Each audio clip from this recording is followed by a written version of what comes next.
오랜만입니다. 판도라 이야기는 이제 판도라 썰로 다시 돌아왔습니다. 세상에 쉽게 꺼낼 수 없는 이야기들, 오늘 그 조용한 진실을 다시 열어보겠습니다.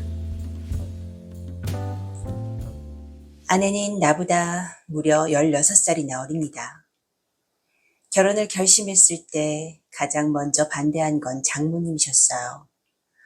저보다 겨우 4살 위인 분이 자기 딸을 20살 차이 나는 남자에게 시집 보낸다고 생각하니 어쩌면 당연한 반응이었겠죠. 아무리 그래도 너는 어른이고 우리 딸은 아직 아이야. 장모님의 말씀이 아직도 생생합니다. 하지만 결국 혼전 임신이라는 변수 앞에 모든 반대는 무력해졌고 그 일로 인해 장모님은 오히려 더 딸을 걱정하며 저희 부부에게 잘해주셨습니다. 그게 딸 가진 엄마의 마음이겠죠. 그리고 그렇게 시작한 결혼 생활. 처음엔 좋았지만 아내는 입덧도 심했고 감정 기복도 심해졌습니다. 신경이 날카로워진 아내는 자주 짜증을 냈고 저도 지치기 시작했죠. 결국 별것 아닌 일로 자주 다투게 되었고 그렇게 하루하루가 지나갔습니다. 아이는 다행히 건강하게 태어났고 아내는 산후조리원으로 들어갔어요. 요즘 조리원은 외부 출입이 철저히 제한되어 있어서 남편도 얼굴 한번 보기 어려웠고 저는 아내 없이 2주간을 혼자 집에서 지키게 되었습니다. 혼자 사는 집은 적막했습니다. 퇴근하고 돌아오면 불 꺼진 거실, 텅 빈 부엌, 어디선가 들려오는 아내의 목소리는 사라지고 TV 소리만이 방 안을 맴돌았습니다. 그런 날들 속에서 장모님은 자주 저희 집에 오셨어요. 아이방 정리도 해주시고 반찬도 해다 주시고 밥은 잘 챙겨 먹고 다니면서 저를 챙겨주셨습니다. 사실 저는 처음부터 장모님이 참 특별한 분이라고 느껴졌어요. 40대 초반임에도 전혀 그렇게 보이지 않는 젊고 단정한 외모, 그리고 매일 요가 강습을 하셔서 그런지 늘 탄탄한 몸매와 건강한 에너지가 느껴졌습니다. 딸과는 또 다른 성숙하고 묘한 분위기랄까? 어느 날이었어요. 장모님이 아이방에 커튼을 달러 오셨던 날, 제가 커피를 타드리면서 말을 꺼냈습니다. 장모님, 사실 우리 나이 차이도 별로 안 나잖아요. 그래서 그런지 왠지 장모님보다 누나 같다는 생각이 자꾸 들어요. 장모님은 놀란 듯이 저를 바라보다가 웃으며 말씀하셨어요. 그래? 그럼 나도 동생 하나 생긴 셈 치지 뭐. 우리끼리 있을 때는 편하게 누나라고 불러볼래? 그 말을 들은 순간 괜히 가슴 한쪽이 두근거렸습니다. 그리고 그날 이후로 장모님과 아니 누나와 저는 조금 가까워졌습니다.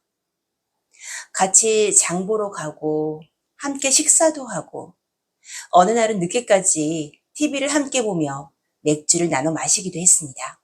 물론 아무 일도 없었어요. 하지만 우리 서로 말하지 못한 어떤 감정의 경계에 서 있었던 것 같습니다. 그저 누나라고 불렀을 뿐인데 어느샌가 그 호칭이 우리 사이를 묘하게 만들기 시작했어요. 그리고 그날 밤 모든 건 시작되었습니다. 누나, 오늘 요가복 입으신 거예요? 아니, 이제는 누나라고 부르게 된 그녀는 민망한 듯이 살짝 웃었습니다. 그냥 집에서 편하게 입는 옷이야. 요즘 더우니까 이게 제일 시원하더라. 말은 그렇게 했지만 그날따라 요가복은 유난히 몸에 착 붙어 있었고 얇은 원단 아래로 드러나는 탄탄한 실루엣이 시선을 잡아 끌었습니다. 나도 모르게 물 한 잔을 들이켰습니다. 근데 누나, 요즘 저 많이 챙겨주셔서 감사드려요. 아기 얼굴도 못 보니까 괜히 마음이 허전하더라. 집에 있어도 조용하고 그냥 이럴 바에는 우리 사위 밥이나 챙겨주자 싶었지. 그녀는 웃으면서 그렇게 말했지만 말 끝에는 묘한 쓸쓸함이 배어 있었습니다. 나는 잠시 망설이다가 냉장고 문을 열었습니다. 와인 한 병 있는데 같이 한잔 하실래요? 오늘은 금요일이기도 하고. 장모님은 눈을 동그랗게 뜨더니 이내 고개를 끄덕였습니다. 좋지 뭐. 나도 요즘은 술 한 잔이 그리워질 때가 있어.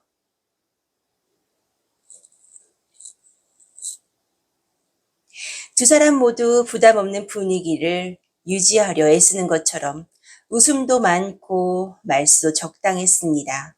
하지만 그 와중에도 서로의 눈빛은 조심스럽게 상대를 훔쳐보고 있었죠.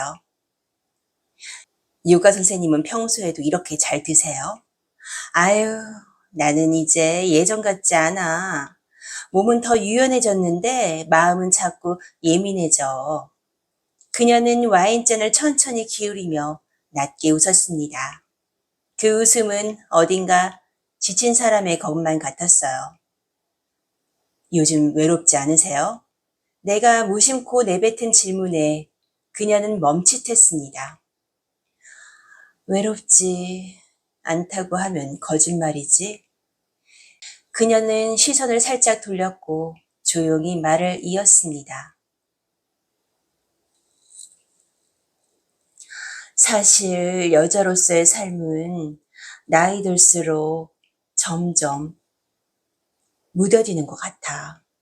다들 아줌마라고 하고 그냥 엄마로만 보는 사람도 많고 그런데 난 아직도 가끔은 여자로 살고 싶거든. 그 말에 나는 가슴 한쪽이 조여오는 기분을 느꼈습니다.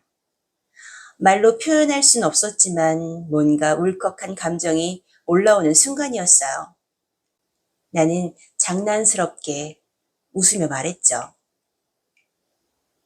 누나 정도면은 아직 완전 여자예요. 아니, 그보다 훨씬 더요. 그녀는 내 말을 듣고 천천히 시선을 돌렸습니다. 와인잔 너머로 마주친 눈빛이 길게 이어졌습니다. 너 가끔 너무 솔직하다. 그건 누나가 솔직히 대해줘서 그래요. 그녀는 이내 잔을 비우며 자리를 털고 일어났습니다. 잠깐 아이 방 좀 보자. 커튼이 잘 달렸는지 확인 안 했네. 나도 그녀를 따라 방으로 갔고 잠시 커튼을 살펴보다 거실로 돌아오던 그 찰나 그녀가 중심을 잃고 살짝 휘청거렸습니다. 누나 괜찮아요? 나는 본능적으로 그녀의 허리를 감싸 안아 붙잡았고 그녀는 잠시 내 품에 안긴 채 말을 잇지 못했습니다. 그리고 아주 짧은 순간 서로의 숨결이 느껴지는 거리에서 우린 아무 말 없이 마주보고 있었습니다. 그녀가 먼저 몸을 살짝 떼면서 말했어요. 미안, 내가 좀 취했나 보다. 아니요, 괜찮아요, 누나. 조용한 거실에 와인잔 2개가 남아 있었고 TV에서는 어색한 홈쇼핑 소리가 흘러나오고 있었습니다. 그날 밤 누나는 다시 앉지 않았습니다. 오늘은 이만 갈게. 늦었네. 현관 앞에서 신발을 신으며 그녀가 말했습니다. 근데 너, 네? 너 참 이상하게 편하다. 그리고 그녀는 돌아섰습니다. 문이 닫히는 순간까지도 나는 그 말을 곱씹으며 멍하니 서 있었어요. 그날 이후 나는 더 이상 장모님을 장모님이라고 부르지 않았습니다. 그녀는 그냥 내 누나가 되어버렸습니다. 그리고 그 다음이 문제였어요. 장모님은, 아니 누나는 아내가 조리원에서 퇴소할 시점에 맞춰서 아예 저희 집으로 들어오셨습니다. 너 혼자 육아랑 집안일 감당하기에는 무리야. 라는 말로 포장했지만 그보다도 외롭고 쓸쓸한 얼굴이 자꾸 마음에 걸렸습니다. 퇴근하고 돌아오면은 누나는 앞치마를 두르고 부엌에 서 있었습니다. 고소한 된장국 냄새, 갓 지은 밥 냄새가 코끝을 간지럽히고 따뜻한 집밥을 차려주는 그녀의 모습에 문득 아내와 처음 연애했던 시절이 떠올랐습니다. 아니, 그보다 더 묘했어요. 저녁을 먹고 나면 우리는 나란히 앉아 TV를 봤습니다. 어느 날은 누나가 먼저 말했어요. 나 잠깐 스트레칭 좀 할게. 몸이 뻐근해서 요즘 어깨가 자꾸 뭉친다. 그리고는 익숙한 손놀림으로 거실 한복판에 요가 매트를 깔았습니다. 평소에도 요가 강습을 한다고 들었지만 직접 보는 건 처음이었죠. 타이트한 요가복 차림으로 몸을 늘리는 그녀의 모습은 솔직히 눈을 어디다 둬야 할지 모르겠더군요. 호흡을 길게 내쉬며 척추를 곧게 펴고 천천히 상체를 숙이던 그 모습에 저도 모르게 숨을 삼켰습니다.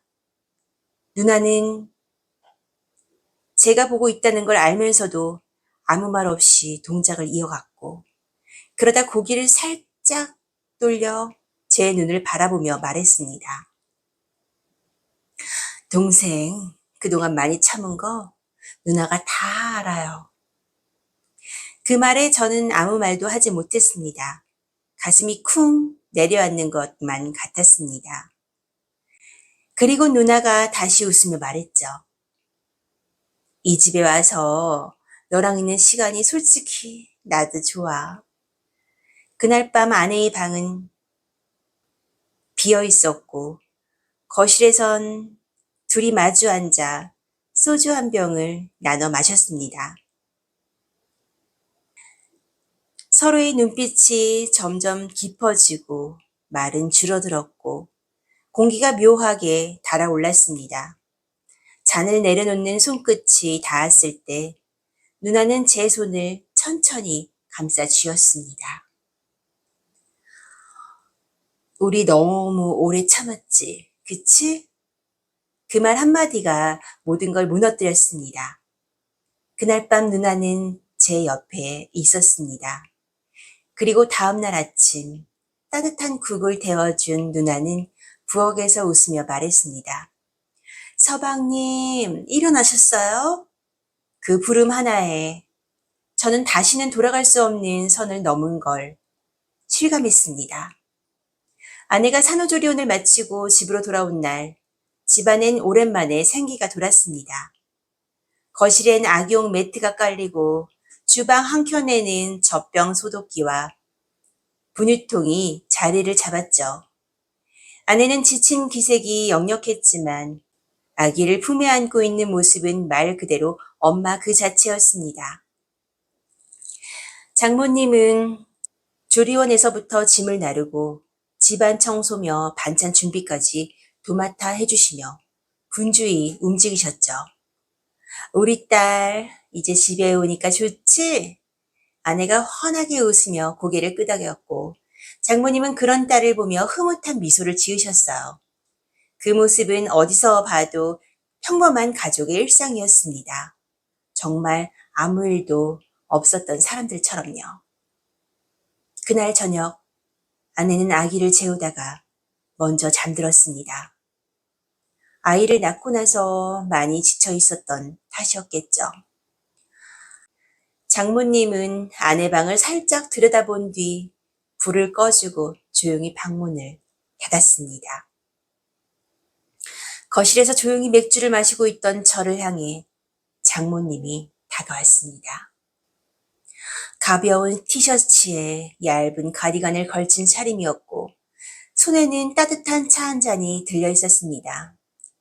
애들 금방 잠들었어. 그녀는 제 옆에 조용히 앉아 말했습니다. 그 목소리에는 이상하게 가라앉은 감정이 느껴졌고 말끝마다 미묘한 떨림이 있었습니다. 그녀는 제 손등 위에 천천히 손을 얹었습니다. 누나. 저도 모르게 그렇게 불러버렸습니다. 그녀는 살며시 눈웃음을 지었습니다. 그 순간 나는 어떤 설명도 핑계도 붙일 수 없는 감정에 잠식당한 듯 했습니다. 이젠 자네 손이 익숙하네. 그녀는 그렇게 말하며 손을 조금 더 깊숙이 감쌌습니다. 따뜻한 손길, 다정한 눈빛, 그 안엔 오래된 그리움과 묵직한 외로움이 배어 있었습니다. 우리는 천천히 자리에서 일어나 안방으로 향했습니다. 발끝으로 걷는 조심스러운 걸음, 어둠 속에서 느껴지는 묘한 고요. 조용히 문을 열자 그녀가 속삭였습니다. 불은 켜지 말자. 그건 단순한 배려였지만 동시에 우리 둘만의 어둠을 허락하는 말처럼 들렸습니다. 말없이 서로를 바라보았고 이어 조심스레 손을 맞잡았습니다. 짧은 숨결 속에 수많은 감정이 교차했습니다. 죄책감, 외로움, 갈망, 그리고 익숙함. 그날 밤 아내와 아이는 옆방에서 깊이 잠들어 있었고 나는 또다시 어떤 경계를 넘고 있었습니다. 새벽이 되자 장모님은 조용히 제 옆에서 몸을 일으키셨습니다. 아무 말 없이 가볍게 눈인사를 하고 방을 나갔고 저는 그 자리에 그대로 누워 있었습니다. 머릿속은 복잡했지만 가슴 한켠은 조용히 떨리고 있었습니다. 처음 이 모든 것이 시작되었을 땐 두려움뿐이었는데 이제는 다르게 느껴졌습니다. 이건 분명히 잘못된 일이었습니다. 하지만 이상하게도 저는 지금 이 상황을 이제는 이 긴장마저도 즐기게 된 건지도 모르겠습니다.